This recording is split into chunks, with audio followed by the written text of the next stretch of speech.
برحمتک فی عبادک الصالحین۔ ایک اللہ کے پیغمبر جن کے لیے اس دنیا، جن کو اللہ نے اس دنیا کی سلطنت اور حکومت عطا فرمائی،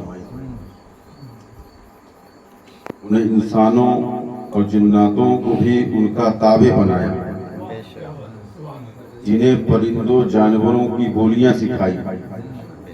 حضرت سلیمان علیہ السلام اتنے عظیم پیغمبر، لیکن اللہ کی بارگاہ میں کیا عرض کرتے ہیں؟ وَأَدْخِلْنِي بِرَحْمَتِكَ فِي عِبَادِكَ الصَّالِحِينَ۔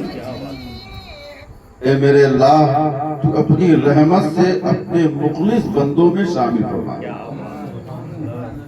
صحبت اللہ کے نیک بندوں کی صحبت کے تعلق سے قرآن مقدس میں بے شمار آیتیں بینات ہیں جو ہمیں یہ بتاتی ہیں کہ اے اللہ کے بندوں، تم اللہ کے مخلص پرہیزگار بندوں کی صحبت کو لازم کر لو، یقیناً تم کامیاب ہو جاؤ گے۔ اس صحبت میں سب کچھ مل جائے گا۔ تمہیں حقیقتاً اللہ کی معرفت چاہیے، قرب خدا چاہیے، رب کا نور چاہیے، مدینے کا جلوہ چاہیے۔ تم اپنے مرشد کی صحبت کو لازم کر لو، تمہیں سب مل جائے گا۔ حضرات محترم،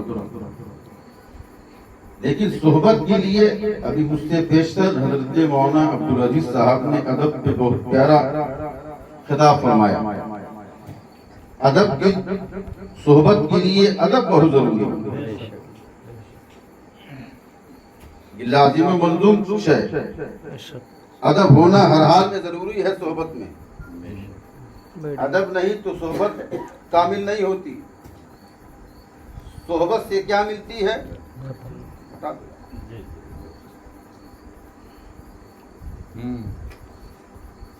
حضرت علامہ روم ارشاد فرماتے ہیں کہ اگر تمہیں پیر کامل، رہبر کامل، اللہ والا بندہ مل جائے، کیا بات ہے، تو اس کی ایک لمحہ کی صحبت 100 سال کی عبادت سے بہتر ہے۔ تمہیں اللہ والا واقعی میں مل جائے، یعنی ڈھونڈنا بھی چاہیے، تلاش کرنا چاہیے۔ یہی نہیں کسی کو اپنا پیر مان لیا تو وہ اسے سمجھ لیا اس کی صحبت میں بیٹھ جائیں گے تو ہم اللہ تک پہنچ جائیں گے، ہم اللہ کا نور حاصل کر لیں گے۔ تلاش کرنا پڑتا ہے، ڈھونڈنا پڑتا ہے، بڑا کھوج کرنا پڑتا ہے، تب جا کے کہیں ایسی شخصیتیں ملتی ہیں، تب جا کے کہیں ایسا مرد قلندر ملتا ہے۔ جب تمہیں کوئی مرد قلندر مل جائے، کوئی اللہ والا مل جائے، اللہ تک جو پہنچ چکا ہے، اس کے دامن کرم سے جب تم وابستہ ہو جاؤ گے، یقیناً تم اللہ کی رحمت سے فیضیاب ہو جاؤ گے، اللہ کی رحمت سے ہمکنار ہو جاؤ گے، اللہ کے نور عرفان سے مالا مال ہو جاؤ گے، اللہ کے جلووں سے مالا مال ہو جاؤ گے، اللہ کے تقرب کے جلووں سے بھی مالا مال ہو جاؤ گے۔ تمہیں یقیناً تمہیں یہاں بھی کامیابی ملے گی، وہاں بھی کامیابی۔ شرط ہے کہ تمہیں مرد قلندر ملے، رہبر کامل ملے۔ بے شک حق ہے۔ ان کی بارگاہوں میں بیٹھنے سے قرب خدا کے جلوے ملتے۔ بے شک ہر کے خواہد ہم نشینی با خدا، وہ نشینت در حضور اولیاء۔ جو چاہتا ہے کہ اللہ کی بارگاہ میں، اللہ کے تقرب میں پہنچ جائے، اللہ کے قرب میں پہنچ جائے، اسے چاہیے کہ ولی کی صحبت کو لازم کرے۔ مولانا روم جو بہت بڑے فلسفی منطقی تھے، فقہ و تفسیر میں بھی ماہر تھے، ہر فن میں یکتا تھے، وحید عصر تھے، ان جیسا کوئی نہیں تھا، ان کا ہم پلہ کوئی نہیں تھا، ہر فن میں ماہر تھے، مہارت رکھا کرتے تھے، برات رکھا کرتے تھے، لیکن آخر کار انہیں ایک اللہ کے ولی کی ضرورت پڑی، تبھی تو کامیاب ہوئے۔ بے شک جب ان کی صحبت میں رہو گے تو ان کی نظر پڑے گی، نظر پڑے گی، جدھر جس پر پڑ جائے وہ اس کا بیڑا۔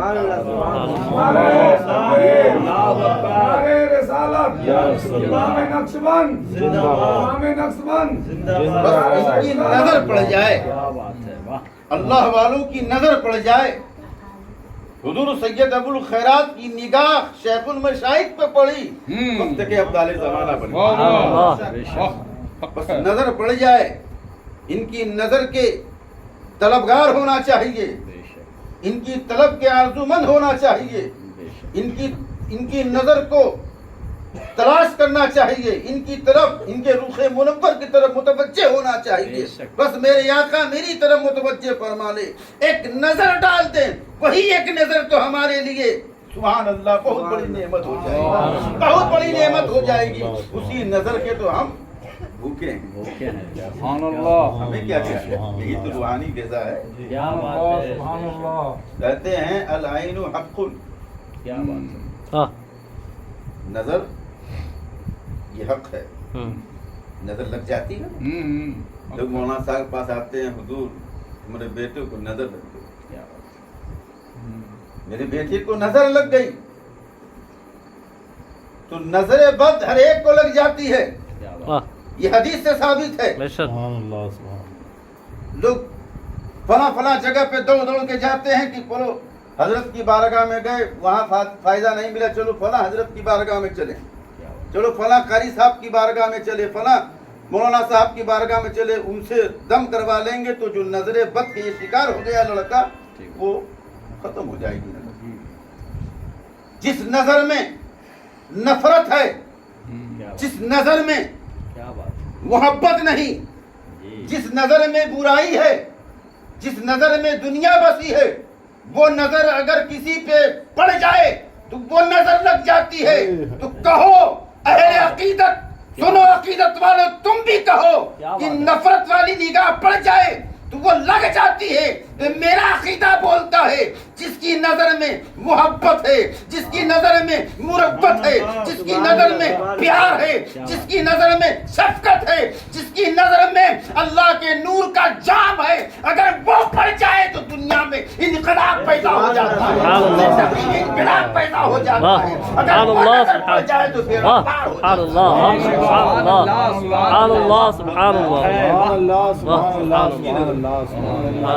نظر بد پڑ جائے تو اس کے بھی شکار ہو جاتے ہیں، پھر کہیں زیادہ تو جو اچھی نظر ہوتی ہے وہ پڑ جائے۔ لیکن ہر حال میں بری نظر کا اثر ہو جاتا ہے تو اچھی نظر کا کتنا اثر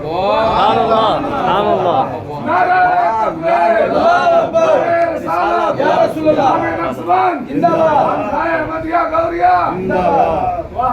نظر کا جب یہ اثر ہو جاتا ہے تو اچھی نظر پڑ جائے تو کتنا اثر ہوتا ہے۔ لیکن حضرات محترم میں ایک ادب سکھا کے جا رہا ہوں۔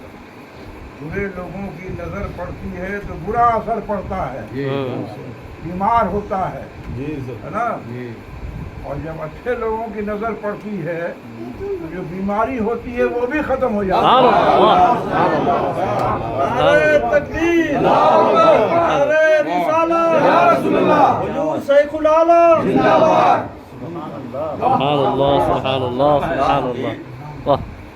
دنیا کے بے شمار مخلوقات کو پیدا کروایا، ایسی ایسی مخلوق ہے کہ ہم نہیں جانتے، جو میری نگاہوں کے سامنے بس اسے ہم جانتے ہیں۔ ایسی ایسی مخلوقات ہیں، ہر مخلوق میں عجب عجب تصرف ہے، پاور ہے۔ انسانوں کو کچھ پاور ملا ہے تو جناتوں کو کچھ پاور ملا ہے، فلاں کو کچھ ملا ہے، فلاں کو کچھ ملا ہے۔ الگ الگ ان کی طاقتیں ہیں، ان کی خوبیاں ہیں، ان کی خصوصیات ہیں۔ آپ حیات الحیوان پڑھیے، حدیث پاک کی کے حوالے سے یہ بات کہی گئی ہے۔ ایک سانپ ہے، اس کے سر پر بودی بودی بودا کبرا اس کا سر ہے۔ اس کے بارے میں آتا ہے جب وہ پرانا سانپ ہو جاتا ہے، سرکار دو عالم صلی اللہ علیہ وسلم کی حدیث کو نقل کیا کہ اگر وہ سانپ اگر کسی حاملہ عورت کو گور کے دیکھ لے اس کا حمل گر جاتا ہے۔ اللہ، اس کی نگاہ میں، اس کی نظر میں اتنا پاور ہے، اگر وہ گور کے دیکھ لے تو حاملہ عورت کا حمل گر جائے۔ ایک جانور کی نگاہ میں اتنا پاور ہے تو سوچو جس کی نگاہ میں اللہ کا جلوہ